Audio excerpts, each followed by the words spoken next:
Here, let's go through glycolysis real quickly.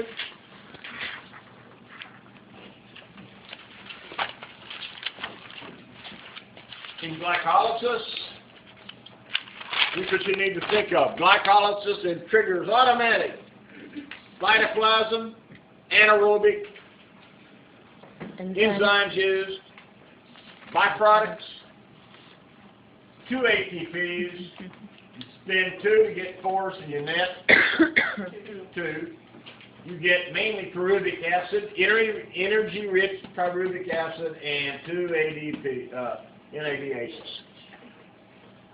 That's it. Nothing hard about that. They go into more detail on that. She's taking it. All right?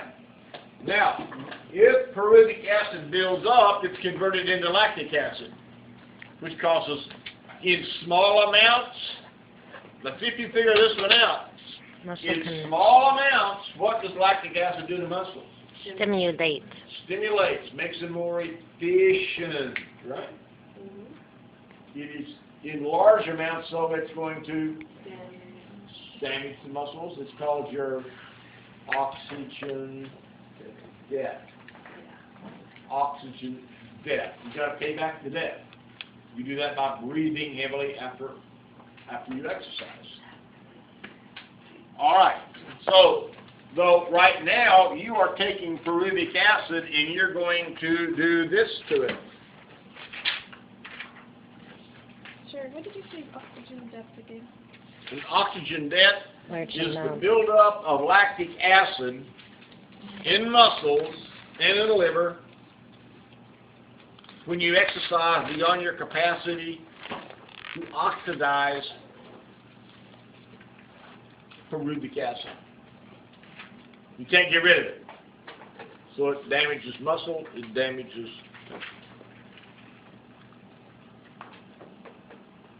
You got it?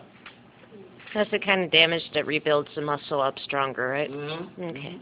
You tear it down, you build it back.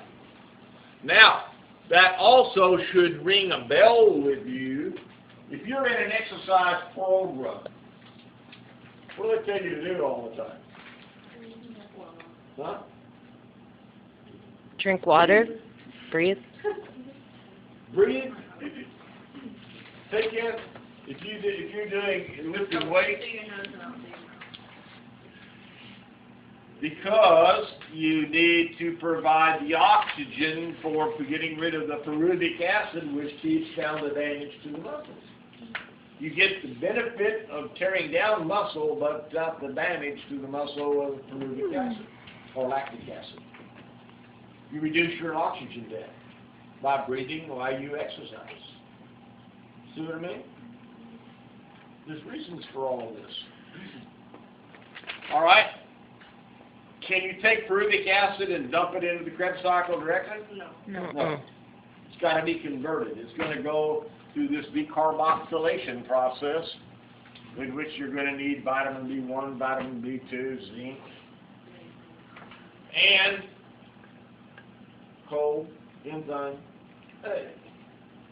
So coenzyme A is going to pick up the pyruvic acid, forming acetyl coenzyme A, which then trucks it in as citric acid in the Krebs cycle. So pyruvic acid is converted to citric acid, a 6-carbon sugar, or a 6-carbon acid rather. And then it's going to be processed. Remember, the acetyl coenzyme A drops off the citric acid, but now it goes up as coenzyme A again to pick up another pyruvic acid molecule. Cycling, the truck, conveyor belt, processing pyruvic acid. This is another cycle. It's called the TCA cycle, the Krebs cycle, and what it does is its big job is to produce hydrogen carriers to be processed in the electron transport chain. So, what do you get out of the TCA or the Krebs cycle? You're going to get a lot of NADHs, 2 FADHs, carbon dioxide, and 2 molecules of ATP. So how many ATPs have we got so far?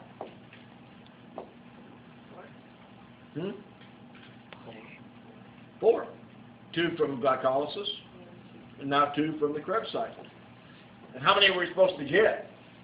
2 nuts? Somewhere around 36 to 38.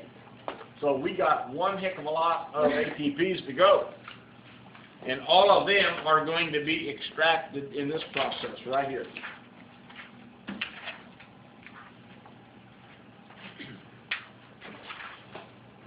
This is the electron transport chain. And that is illustrated right here. And you get your ATP form. You run on ATP. This is how you see this stuff, don't you? You hear me. You, I hope, are trying to learn this. All run, every bit of that's run on ATP. Even if you're thinking of where else you'd rather be, you're running on ATP. You see? Mm-hmm. And